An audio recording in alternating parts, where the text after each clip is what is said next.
21 pero bumubuhos pa rin ang blessings sa ating mga kapuso. And today's Yus Koday, Showbiz Chika, simulan natin sa masayang paandar ng dalawa nating Kamars, Iya and Cams. Ano bang bagong update sa inyong mga bagong dream home? Honest? Ang Ano tindi ba? mo. Ay, wala pa nga home, groundbreaking nga lang. Camping-camping lang kami doon habang Wala pang natatayo. yes, habang wala pang pera para magpatayo. Hindi And totoo then, yan. it's Even fun. your kids kasi kasama dun sa groundbreaking. Ang Yeah. ganda-ganda And ng then, parang- Ito, we have photos. Parang ceremony. And it was, alam mo, Kuya Kim, it was really so special because we've never experienced a groundbreaking because we've always been living in condos.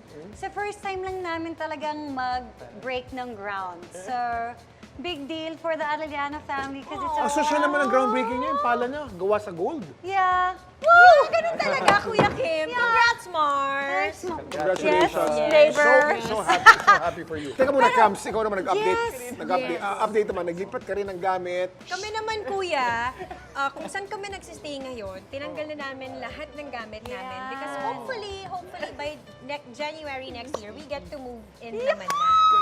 Sana! Thank you, Lord! Excited! God is so good. We really have to thank Him. Yes. Totoo naman yun, Kuya. Si Mars Marian Rivera dumating na sa Israel to fulfill her role sa Miss Universe pageant as one of the selection committee. Ay, ang taray, wow! di ba? Si Mars, Marian. Si Mars yan. Yan. Pa-fly. Ayan, si Mars yan. Pa-fly-fly na lang siya.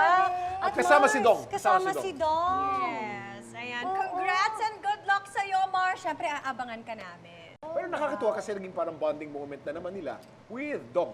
Kasi I'm so updated sa social media nila. Pati yung aeroplano, saan sila Yes. Lahat nire-record ni Dong.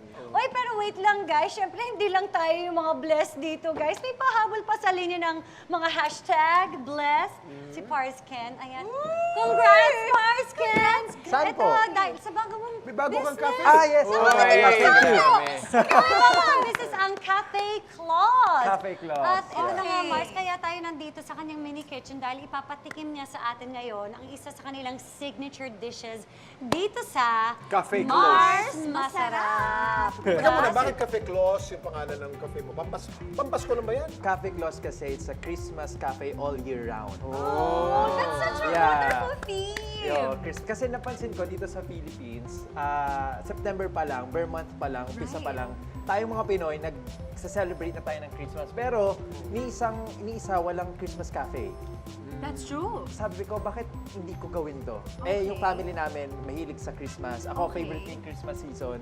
Actually, totoo yan because there are also certain dishes na lumalabas lang kapag Yes. Pasko. Yeah, tulad dito sa Cafe Claus, like puto bongbong, bibingka, tapos ito ube champorado, gagawin ko ngayon. So go, Mars. So, We're ito yung excited. ube champorado. So, ngayon, meron tayong malagkit dito. Alam niyo naman kung paano to palambutin. Hindi ko alam. Parang sinaing ba yan? Parang sinaing lang siya. Parang Papalambutin mo lang siya hanggang sa pumutok yung mga bigas. So, ito Ano gagawin naman natin, 2 cups of malagkit, 2 Okay. cups of bigas.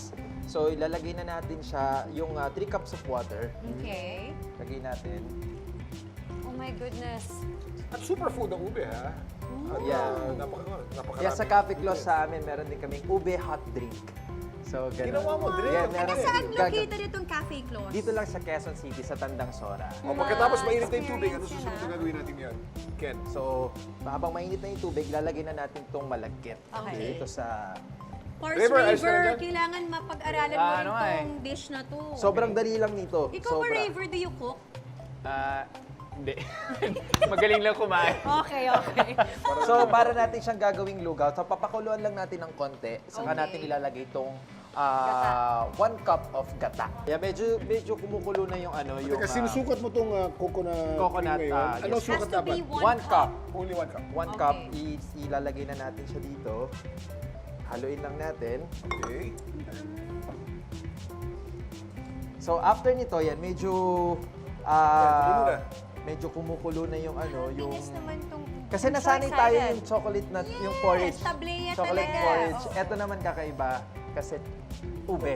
Tayong mga Pinoy mahilig sa ube. So, in-incorporate lang And we have namin really good ubeng halaya, so why not? Diba? Oo. So, after nito, ilalagay na natin tong 2 cups of ube. Okay. So, ilagay na natin to lahat. 2 Bam! Yung. So ngayon, kailangan mo namang duruging mabuti yung ubeng halayan. Yung Para ube. At mahalo. yung kulay ng ube, kinakailangan ay humalo dun sa kulay Sa ng kulay. cream. Oh, yes, yes. O, so ngayon, nag-blend na yung kulay ng ube Ayan na, dun sa nag-blend cream. na. Yan na. What do we do next? Asukal. Suka. Itong asukal ay half cup lang. Half cup. Para hindi masyado matamis. Yes. Kasi may halong kaunting tamis na yung ube, no? Yes. At the brown sugar ang ginamit mo, White or brown, kahit It's ano, okay pero lang. I would prefer brown sugar. Or Me Kirker too. Yeah, sugar. mababa. Pwede rin cocoa Muscovado, sugar. kung okay Pwede rin din. mo. Kirker sugar is Lurgi. Cocoa sugar, okay. This is it, guys! I'm so excited Let's for try this, it. guys. Sarap. Basta Mars. What a treat, Mark. Alam mo, litaw na litaw yung cocoa cream. But the ube also, ha? Masarap din. So, ready ka na pa with the delish? Okay, ito-try ko siya. Masarap talaga siyang may dilis kasi yung tamis at saka yung alat. Nagahalo. O, kamusta? Alam mo, very Pinoy kasi yung Diba? nagahalo. Tsaka- Iba din. At saka nakakalo yung crunch. Thanks, Porskin! Thank you. And congrats sa Cafe nga. Claus! Thanks, Ken. And Thank now we're you so very much. curious. We're definitely gonna try it. Please, please. Ayan.